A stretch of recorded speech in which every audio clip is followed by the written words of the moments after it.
Winning Plays is brought to you by FanDuel, the exclusive wagering partner of the CLNS Media Network. Welcome in, Winning Plays podcast, back again. It's been a week since Marcus Smart has been traded, and we had an emergency pod in the aftermath, but this is the real emergency pod. This is the dust has settled. We're bringing in the big guns, bringing in the originators, Michael Pina of The Ringer, Rich Levine, formerly of the Big Three Winning Plays podcast, now superstars in their own right. Guys, we're here. We're a week out. This thing has been dissected inside out. It's great to see your faces, even though these are maybe not the terms we want to talk about it on. So I'm gonna throw the floor to you. Where do we start right now? Where do we feel a week after this deal, and what lies ahead for this team after such a, I guess, what surprising move should we say? I don't know how we want to phrase this. Can I just ask? Did you throw a parade? Did you pop a champagne bottle when you heard that Smart right there, Michael? Getting traded? Was that the move? That is unfair. You're gonna have to start watching Grizzlies games just in case he misses a few in a row. Listen, all I wrote about this leading up to it was all Malcolm Brogdon trades. I didn't write one Marcus Smart trade column because I thought we were at that point where it's like this just isn't happening. Someone said that during after the trade deadline. I think it was like we just went through, and I think it might have been Ryan Bernardoni. We just went through an entire trade deadline without one Marcus Smart rumor.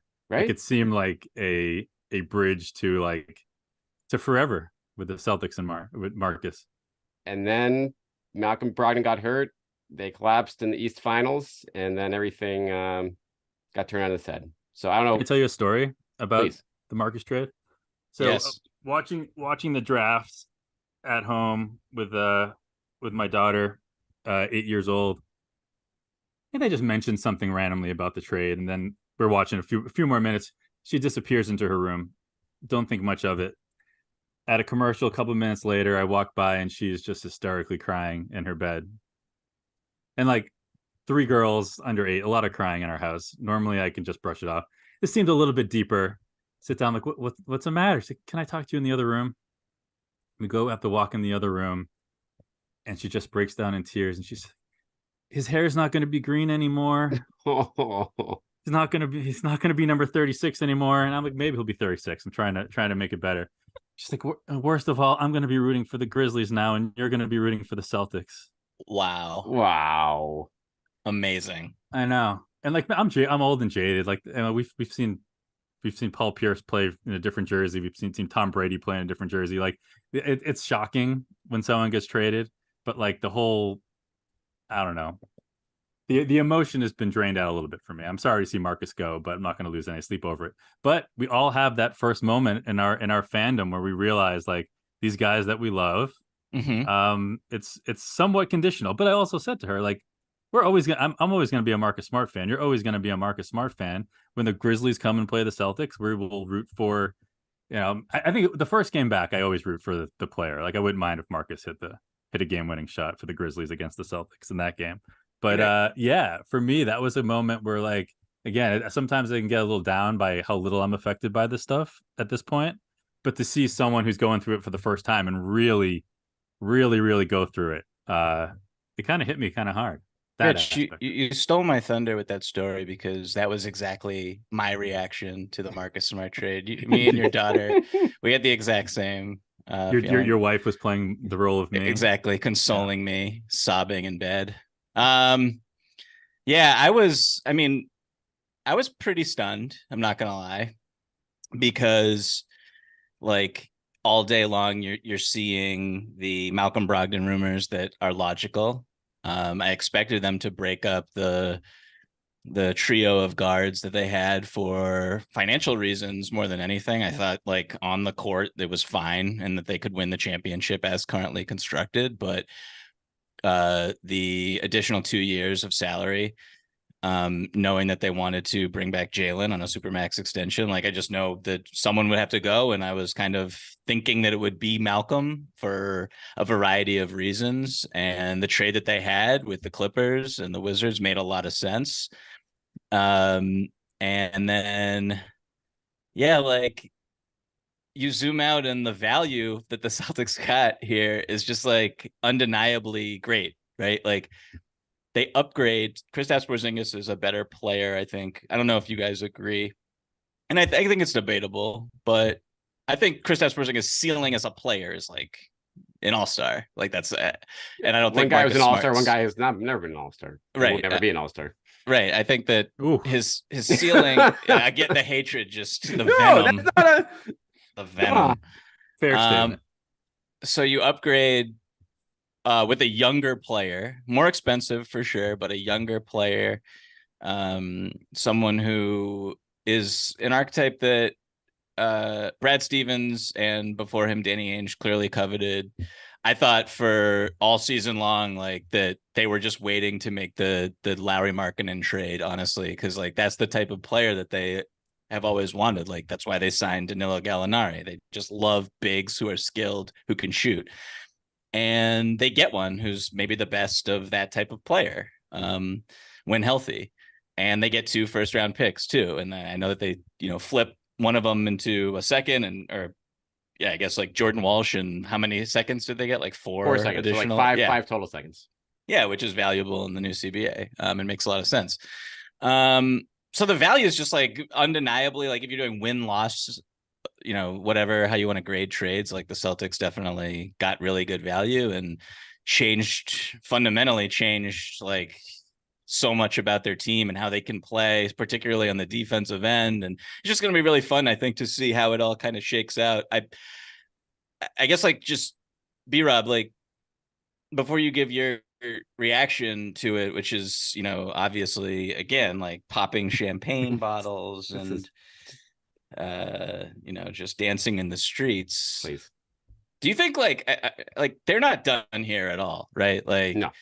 I feel like they need to add another ball handler. I know Peyton Pritchard's still on the roster. I would say that personally to me, like, is the biggest need right now. Like someone who can, create a little bit. I don't know what they're going to get, but someone who can handle the ball,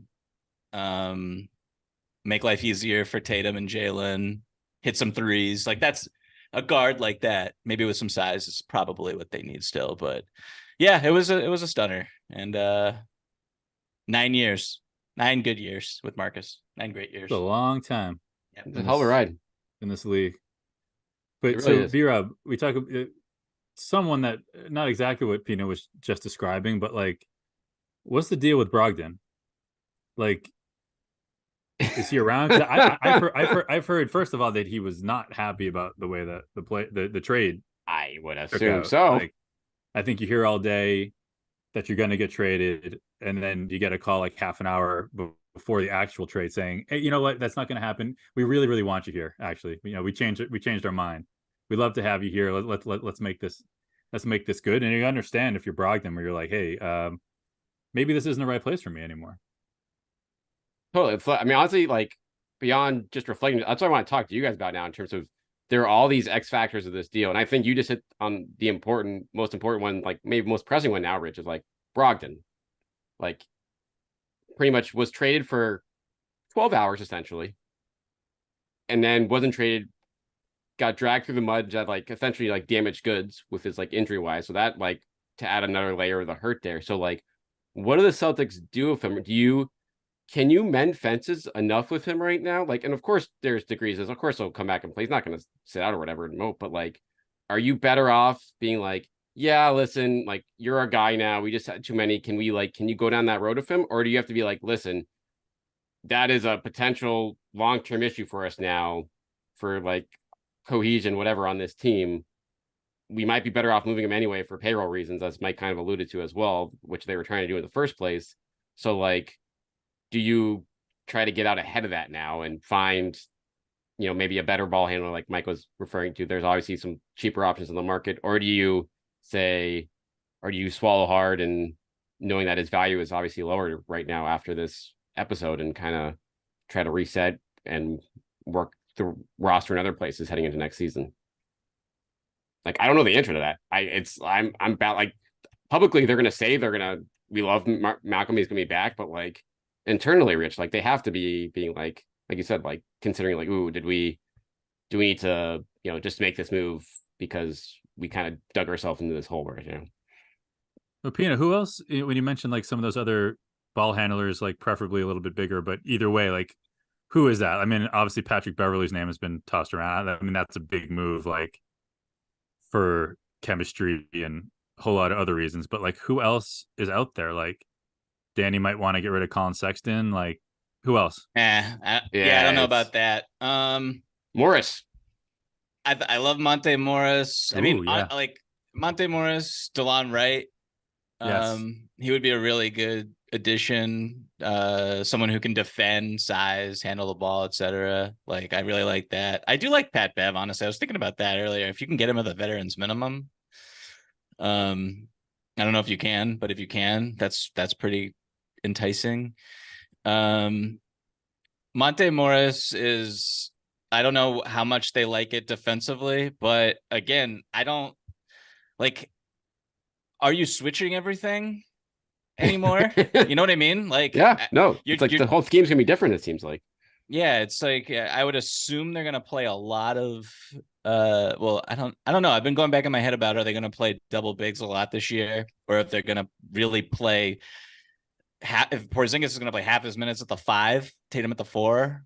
I don't know. I would imagine that they have to play or would like to play. I guess Grant Williams factors into this too if they bring him back. But if you're double big, like, you're not going to be switching everything. So like the need to have defensive versatility goes down a little bit with the rim protection and the size and the length. So like Monte Morris would just be really great. And as a backup point guard, he'd be one of the best in the NBA. I don't think it would be that costly to get him off of Washington's hands. I don't know what the market is there if anyone else wants Monte Morris, but that's who I would really be targeting right now.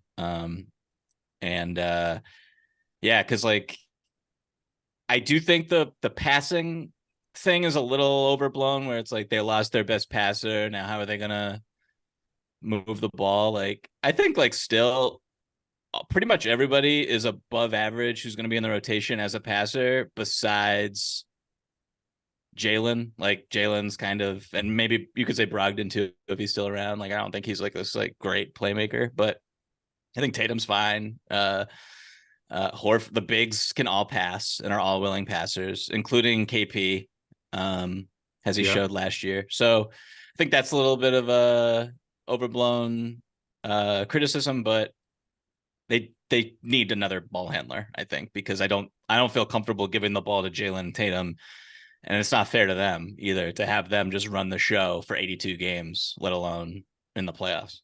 You didn't like Jalen's handle? You didn't like Jalen's handle in the playoffs, Mike? It was spotty. Spotty at times. I'm more like about his decision making than I am about the really sloppy ball handling, live ball turnovers. Like, when he shoots, sometimes I'm just like, why did you take that shot? Like, sure, but it is weird that a NBA superstar has moments where he literally cannot dribble a basketball. Is he a superstar? I mean, maybe I'm using that. I mean, he's gonna get the super max. You're gonna get super max. I hope you're gonna. You can call him a superstar if you can give him $300 million. Yeah, but that's another conversation for. It is. Is Jaylen Brown going to be on the team this time next year? Well, I think that's going to be dependent on what happens next season. If you win a championship, yes. If you don't win a championship, like, maybe, like, maybe not coin flip odds, but certainly, especially Porzingis. Like, are they gonna give Porzingis an extension before they see him on the floor right now for like $75 million? Can I throw you a really funny idea that I've had? Let's say like KP is playing great. Let's say they don't give the extension. He's playing great. I don't know what the deadline is for an extension. What's the deadline to give him an extension? Is that before? I think they can do it at any point during the. I'd have to double check. They can. I know it starts in the second week of July. I don't know if there's an end date of like when they have to do it by the start of the season or something like that. But I imagine it's a pretty okay. So I have a like a little hypothetical that will never happen, mostly because the new CBA is just an absolute bear. But let's say KP's playing pretty well, and you're thinking about the extension or whatever. Like, I was just looking at Karl Anthony Towns' contract, which is like obviously a ton, but next year the salary is basically exactly what KP makes. And if you were to flip those two, I just like, again, it's not going to happen. You're getting a better player. A lot. I think Cat is still a lot better. And Cat as the third option. Granted, I understand the money, which is why this won't happen. But the Timberwolves, I think, would jump at that. I really do. If you just flipped it with no pick compensation going either way, they got to get off that and then see what they were with KP. Like, that's just something I've been thinking about, daydreaming about, whatever. Not going to happen, but I just wanted to say it. And to your point, Mike, like they are very much positioning themselves with these moves on top of getting Porzingis. Like you've got 2 firsts that you've got. So now you have all your future firsts plus an extra Golden State one that may or may not be intriguing for next year. And then a boatload of second round picks here. Like these are not picks to use in the draft. These are picks to be like, how do we maximize our window in the next 2 years? And that's, I'm sure the type of swings you're talking about, like those are not swings you can take right now. Those are swings you think about down the road, whether it's with Jalen or Porzingis or whoever. But like to your point, like I'd be shocked if they're done.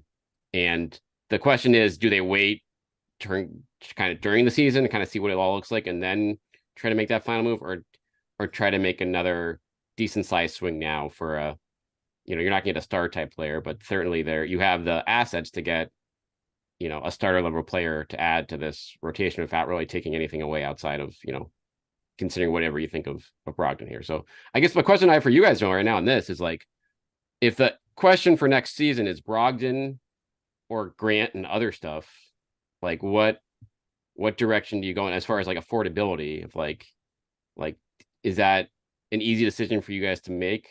Or is that a situation where, you would like to have the more sure thing with Brogdon and maybe get a cheaper piece to replace Grant? Because you're going to need obviously some more bigs to replace him behind this. Brogdon does not feel like a short. Brogdon doesn't feel like a sure thing though. No, you're right. I mean, just physically, because it was his hand, but then his foot is an issue too, right? That's what I've heard. I know Mike may have heard that too. But anyways, yeah, so it just seems like but that and the bad blood over the trade, that seems to me, if you can find a way to, and I love Malcolm Brogdon, loved watching him play right up until the playoffs last year. Be sorry to see he was good before he got hurt.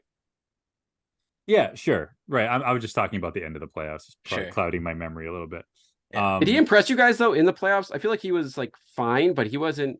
I felt like as the crunch time fifth guy in the court, he never like impressed. Maybe like I don't know if you blame him for that, but I feel like it just wasn't never the right mix. Like where that group they struggled in that spots, and he didn't necessarily help things. Not that he was the cause of it. I'm not looking at his numbers right now, but I thought he was fine, and if not good. And I think they would have beaten the Heat if he never hurt himself.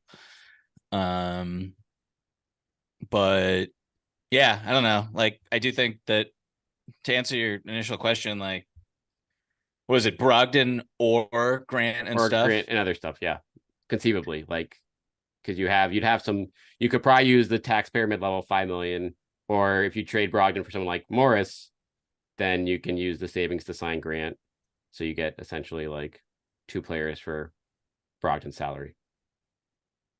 Yeah, I'd have to know what you could get for Brogdon or who would be interested in him right now. I'm not ruling out a trade there, kind of regardless of what they do with Grant. But what do you guys think happens with Grant? Because that's like kind of a really pressing issue. B-Rob, I read your piece with like the 17 possibilities, all the teams that could have interest. I think he fits basically anywhere in the whole league.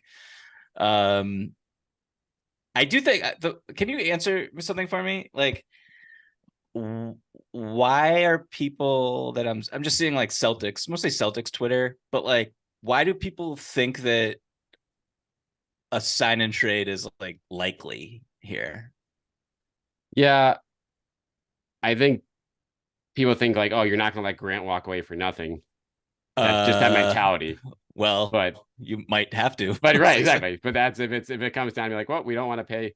And it's like, I don't know, are you going to let him walk away for like $12 million a year? Like, you probably shouldn't do that, because that should be a contract that you can trade if you need to next year. So that'd be essentially being like, yeah, you can't pay him long term, but like you're not going to be able to replace him for the year, so why not like keep him and then you can move him next year? Like, I don't know, that I guess that's but obviously if that price point goes up to 15 or 16 million, then that becomes like, that's a dicier scenario where it's like, all right, you might have to sweeten the pot to get some team to take that, and you already have a couple other contracts, you might be in the same boat. And even if you sign and trade, there's like a weird assumption that you're even going to get anything back of value beyond like a couple more second round picks, right? Yeah, like totally. You're not going to get someone for Grant that you can go and plug in and I say play Grant Williams minutes, which was 0 a lot of nights during the season, but like someone I'm ready to roll with Grant. I'd be very happy to run it back with him one more year. I love him. You guys know I love him. When he finally got a chance in that Miami series, he was a huge part of even making it a series. Should have been playing the whole playoffs, like the whole year. Yeah, it didn't make. And I don't know if it like what was it. Was it just random that it had coincided with those 2 missed foul shots in Cleveland that he kind of fell off, or was it more than that?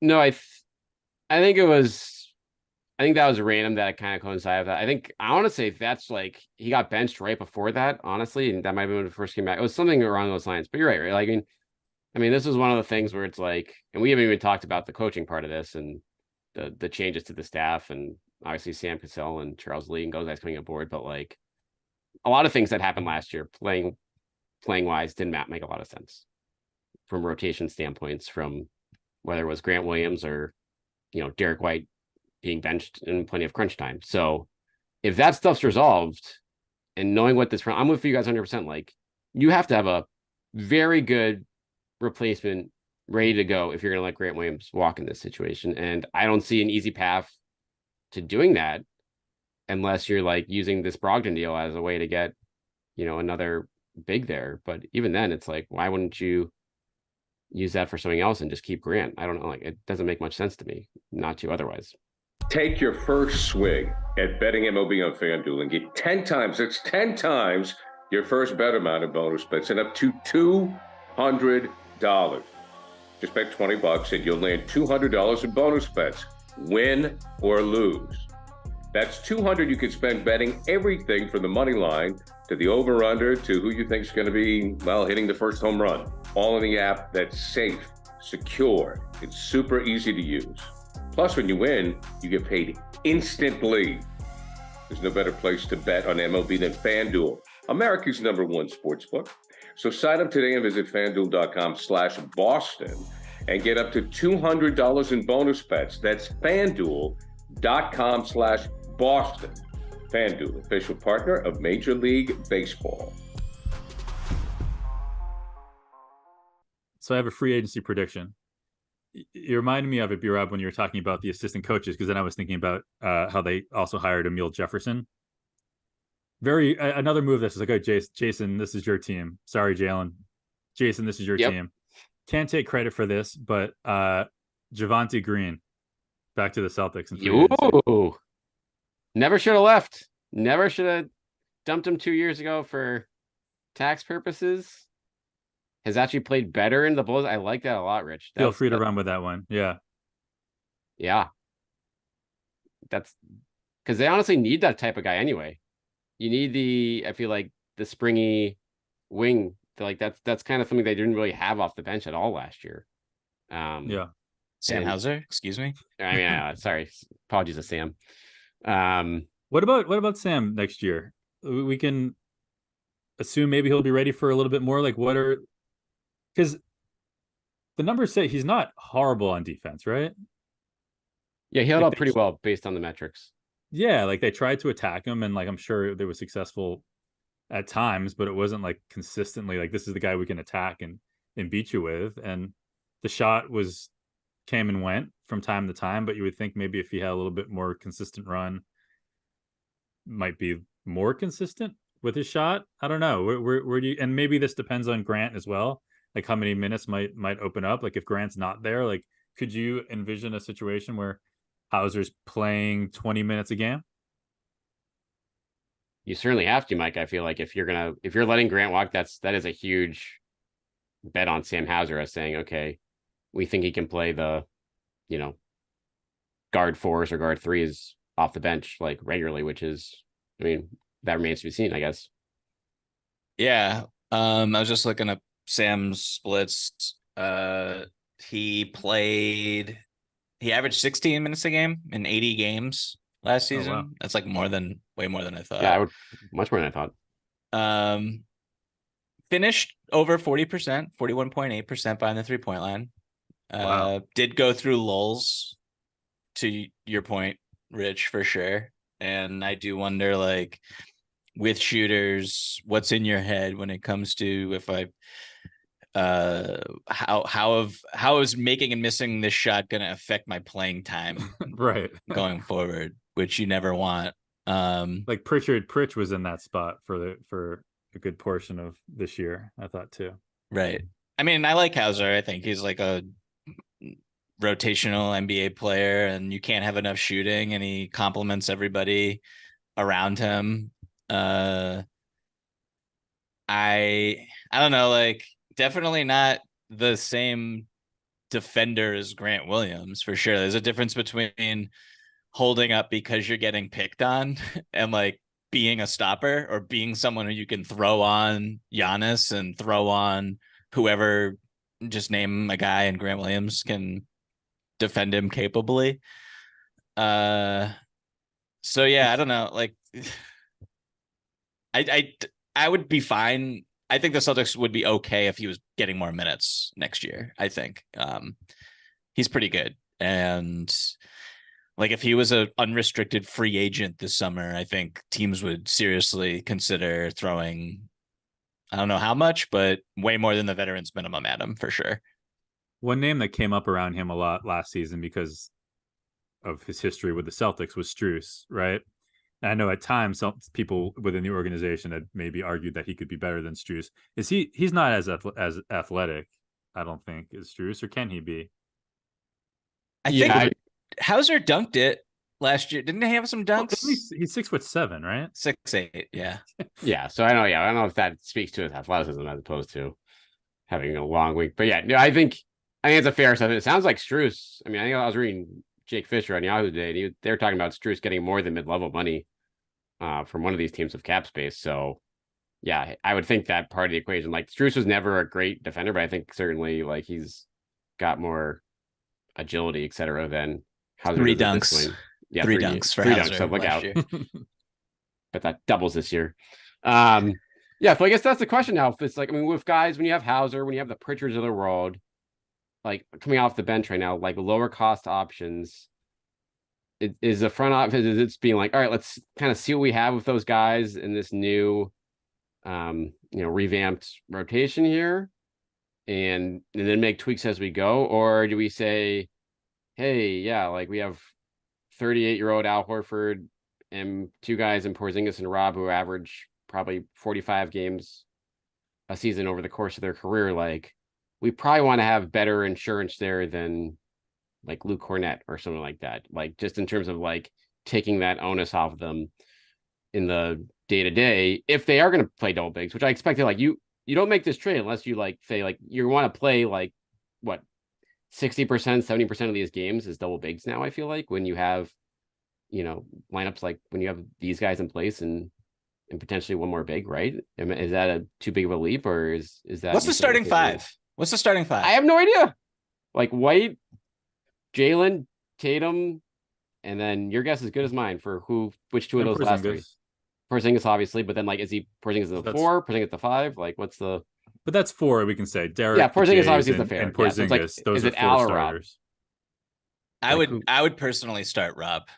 Personally, yeah, that's what I would do. And I just think Horford, Rich's longtime favorite player. I just think like a lot of the thought process behind getting bigger and adding KP and just really feeling an impetus to do it, clearly, because they gave up Marcus Smart when they initially thought that they would only have to give up Malcolm Brogdon, is we have to preserve Al Horford. I think that is a huge component here, and he's integral to them in the postseason. him being healthy is very, very important. Him being able to play big minutes is very important for a couple straight months there. So I think you should bring him off the bench.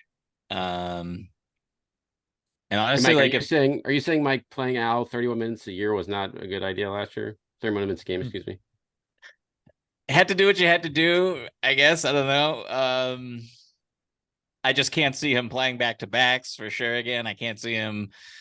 I think there will be scheduled rests for him this year quite a bit, along with KP, along with Rob. I think there will be a little bit of a juggling act there. There'll be scheduled rests and there'll be unscheduled rests as well. You can imagine with everybody. 100%. Like how many games, like we can talk about this, like how many games out of 82 will they have all three of them available? Like if it's 45, that's a win. I'd be like 20. 45. Oh, 20. that would be that'd be Christmas. So you do that, then you get to the playoffs and you're like, all right, now let's start like figuring this out. Right. Well, that's a question. Like that's the NBA. What's the line? Every team goes through that though. I mean, look at the Heat. Like they had the Heat were playing lineups that they'd never played before. They had a starting lineup that they basically never played before, and they go on this ridiculous run. So like, I don't know. I feel like every team kind of goes through that, but. And this is what it comes down to, like within that, though. Hold on, I'm getting a spam call. But within that, it comes down to, we can talk about this, everything on the margins. For all the Heat went through, when Jimmy Butler came out and he was a top 5 player in the NBA, that was enough to get them to the finals. For all we're talking about, if Jason Tatum is going to be a top 3 player, that makes this a lot easier. If it's the same shit from last playoffs where he's disappearing for halves, for games, it doesn't matter. Is that fair to say? Unless he is in the mold of Jokic and Giannis when they won that year, where you are bringing it every game. I know Giannis was hurt for a little bit of their championship run, but like, unless you can count on your best player to be the best player every single game, like we're kind of just talking in circles. No, I mean, it's absolutely right. I mean, And he got injured in Game 7, so that's like, yeah, we give a little bit of asset. But I think your bigger point stands rich in the sense of like, this move is a bet by Brad Stevens that Porzingis and the other stuff they got for Smart is going to make life easier for Tatum and make Tatum better than Marcus Smart did or has, as this team is currently composed. Whether that is the right bet, like that remains to be seen. I think there are some questions about fit, certainly defensively, with this group that they'll have to tackle this year. But I don't know, Mike, I feel like they see the offensive issues were the biggest issues this team had against the Heat again last year in the playoffs. And it's been like that time and time again with this core group. And so this was the last chance to really shake things up around with the supporting cast before bigger decisions had to be made, i.e. like the Jalen Jason situation. And so Brogdon was the first choice to do that. Once that kind of fell through, then like it went to Smart, and I don't know, like we'll see what it does, but I think you're right. Like I think this comes down to like, how can we make life easier for Tatum and Brown, et cetera, in those spots, and we'll see if Porzingis does that, I guess. I think he will. I mean, in the ways that a 7-3 pick and roll partner who will space the floor. I mean, the way I look at one element of just essentially swapping Smart for KP is like, you're going from an iffy, I think better than other people think, but an iffy 3-point shooter to someone who, if you just watch some of the threes that KP hit last year, like just ridiculous stuff. Like I watched a ton of his footage because I had all day to research it because I thought that the trade was going to be for Brogdon at like noon. Just like a different type of offensive threat, just on a completely different level. But when you say ridiculous threes, like what specifically? Like what kind of threes? Like contested, like shooting over yeah, like hand in the face. He's got the step back down. He's got, I think, a tighter handle than a lot of people think. He's not like KD as the 7-footer with the crossover, but he can cross you up. And also just like as a pick and is like, I think one of the things that he was so good at last year with Brad Beal was like, when you switch the pick and roll which he had trouble with earlier in his career, post meniscus injury and post ACL a little bit. But like you switch it, and then like last year, he would roll into a post up, get really good position, seal his man, and then from 8 feet and in, he was like money, hitting really tough shots. Also, like they haven't really had that type of threat. Like I understand, like Smart on the small pick and rolls, he can make plays out of it, but he wasn't like that type of scoring threat. So I just think he adds a different type of dimension to your offense. And yeah, but it changes how you're going to play also. But I do think that like, I think Tatum is a much better playmaker and passer than we've seen. And like the season of him averaging like 7.5 assists, I think is totally on the table for him. I mean, it's not like out of the question for me. Was he at 6 last? He had to be close to 6 last year, right? I can check it out. But I want to say he's never gotten above 5, but that's just me kind of blanching at it. But what you described, like, you know, the 3-pointers are great. 4.6 last year, career high. Oh, no shit. But that sort of closer to the hoop attack and that array that Kristaps can score with, like when you have those stretches where the Celtics are dying by the 3, right? That is to have a reliable weapon to go to inside the arc. It's just invaluable for this team. Yeah, it's a different type of threat for sure.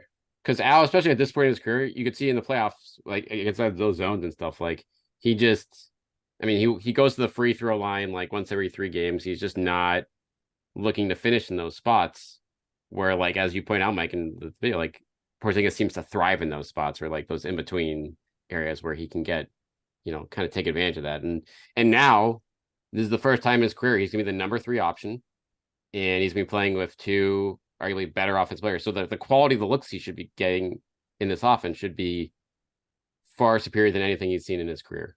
Yeah, real quick. So like Second Spectrum has this stat, quantified shot making, which is essentially like how lucky you were or unlucky you were on the types of shots that you take. And last year, KP was one of the luckiest shooters in the whole league.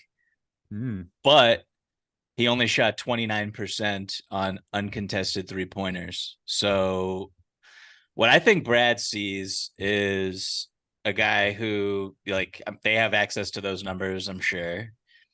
And like, I think that the metric assigning luck to him, I think the Celtics hope and believe that is who KP is when healthy. And I think that the uncontested 3 number will likely go up. Like, I think that was an aberration because he finished 38% last season, or 37 point whatever. So he's going to get a lot more uncontested 3-pointers. The pick and pop game will be really tough to stop, I think.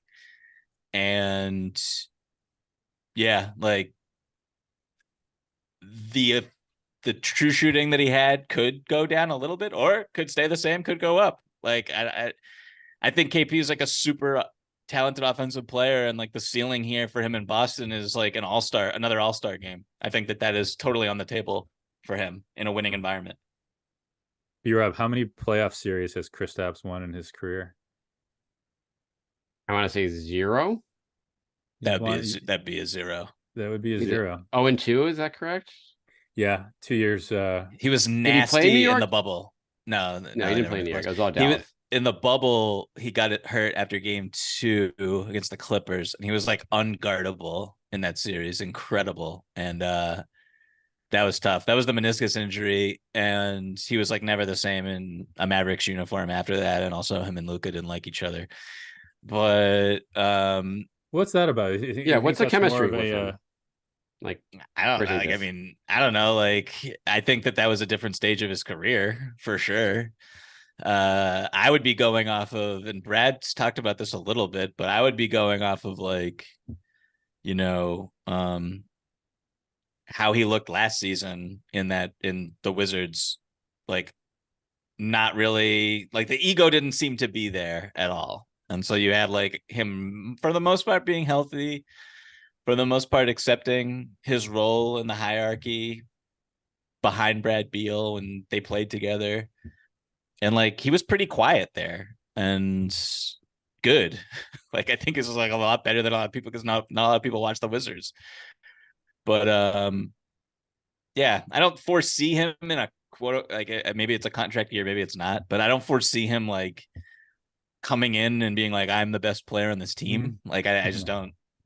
I don't think that's necessarily in the cards. Like, when he was traded from New York, it was more, early 20s. KD's calling him the unicorn, gets the full max from Mark Cuban, like at knowing that he just tore his ACL. Like, I don't know. Like, it's just a completely different time in his career, I think. Yeah, the timing. I mean, he'll be coming in, and that's why I think it's going to be fascinating too, Rich. Like, what are this extension thing? Like, clearly he wants the extension. His camp wants an extension. If you do that extension before you see anything, does that make sense for the Celtics? Just to you keep him happy, locked in, you maybe maximize your, or is it like, ooh, if this somehow it's just like a clunky fit or whatever, and then puts you in an even tougher spot with Jalen's contract next offseason? Like, that is can be an interesting push and pull there for the front office to manage, I feel like. Yeah, I tend to, if I had to guess, I think he's going to get it, but Seems like it. I'm not sure. Yeah. Okay, because you can say you got to wait to see something, but like, like Mike said, like, the guy's got a pretty decent track record. Anything can happen once he's, like, I guess, with the Jays, but like, I don't know. You just never know. Like, with all these deals, if he stays healthy, it's going to be awesome, right? Like with Rob, as long as he's healthy, it's a steal. As long as, if he's missing 3/4 of the games, then it was a mistake. There's so many deals like that in the league where you can say that. And Kristaps is one of those dudes, a 7'3", with the injury history that he has. You just never know. It's always going to be a risk, and at some point, you just got to get lucky and hope that the guy doesn't get injured. Maybe wait till after the World Cup to sign the deal, then. I don't know. He's supposed to be playing for. Is he playing for Latvia? I think he's playing for Latvia. Oh, that's great. That's just what you want. Yeah. All right, let's wrap up on this then. Let's do quick round of predictions. Grant back. Is Brogdon back? What's our gut says? I don't think that Grant is back. I think a team will offer a cap space team will offer more than the mid-level for him, and it could be a 2-year deal. I think we'll see a lot of those, frankly. I think teams are going to be petrified of long-term money. And I could see the Spurs, I could see the Pacers, I could see, reuniting with Ime Udoka in Houston, if they swing and miss on everybody. Like, again, I just think he fits on rebuilding teams. I think he fits on teams that are good, that want to be great, and I think he fits on championship contenders. So he's kind of an ideal role player right now in the league, and he should get paid, frankly, more than the mid-level. An ideal role player at a less than ideal time to be trying to cash in, right? Or you can get decent money for those 2 years, just wouldn't be as long of a contract. I think that since he's restricted, that could work to his benefit. Like, teams know that teams know Boston's salary situation. They know that all things are pointing towards Jalen getting what he's going to get next year. That kicks in the following year, I know. But like, I could see a 2-year, I don't know. It's like 50 crazy. Like, I don't know. Like, I don't know. Like, what would it take to get him, like, to have Boston be afraid of that second year? I think that could work to his benefit for sure. And that's why I don't know. That's why I kind of like, you move off of Brogdon here if you can at all, just so you take away that part of the negotiation for Grant, where it's like you're just petrified of that long-term money. If you get Brogdon off the books for an expiring or something cheaper that also helps you next year, then you can still keep Grant and not like lose sleep over it. Whether or not they'll find that deal, whether or not that deal's out there, I guess we'll find out in the next week. But Yeah, that's I guess easier said than done at this point with Brogdon's situation. and B-Rob, like you alluded to, like, and I've heard it a few other places too, that like this is the year to like not one last run, but like this is the year to really go for it before you got to make some bigger decisions. And if that's the case, like having lost Marcus, like to keep some consistency, some, with the guys that have been there, who have been there through this run, who played in the finals, who were there this past year for all that. And Grant's a big part of that. And even if you're not going to rely on him all the time in the regular season, I think he's a guy that when it comes to the playoffs, be happy to have him on board. So 100%. I don't know what my prediction is. My prediction is that I would like for him to be back. And I'm kind of feel like I don't think he's back unless they move Brogdon. And I think that's a coin flip at this point. And Brogdon is like the opposite of what you said, Pina. Like Grant can fit anywhere. Like you would think that only a contender is paying that kind of money for this version of Brogdon, right?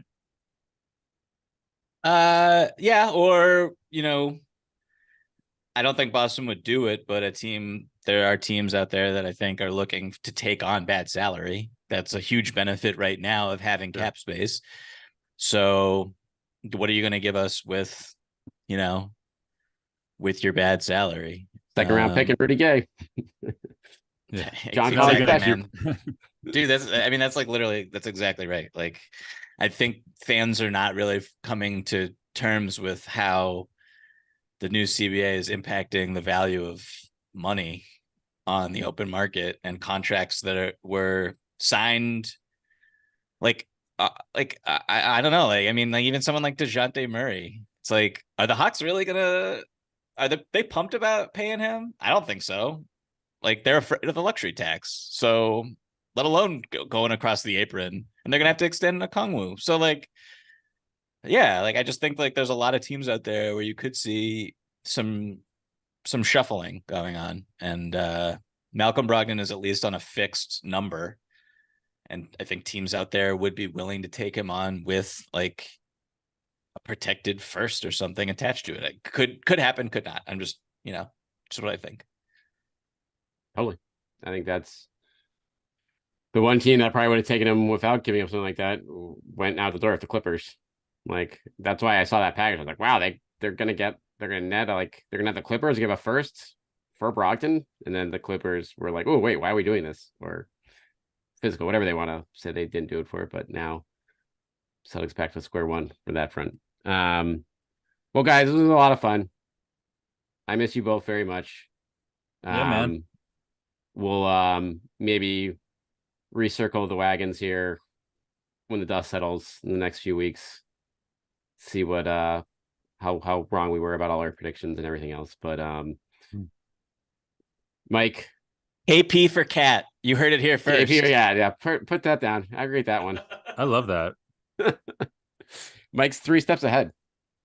Yeah, that's just way too expensive. But yeah, it's big, great stuff. Devontae Green to the Celtics. Devontae Green to Celtics. Put that one in the wire too. I think higher chance of that one happening. Yeah, we might have to float that one out of existence because that just makes too much sense. And if it does happen, I have to give credit to my friend Brendan for right. mentioning it to me. I can't take full credit, but it's a great idea. It's a great idea. Thanks, Brendan. All right. Make sure you check these guys out. Make sure, I think Rich might have something special in store. Hold up, put that under his hat for now, but maybe we'll have an update on that next time. Hopefully, yeah. Fingers crossed. We'll see. And Mike will obviously be cranking out great stuff at the Ringer all off season long here, as well as on their podcast network. So thanks again, guys, and we'll talk to everyone later this week. Sign up at FanDuel.com/Boston and get in on the action with $200 in bonus bets.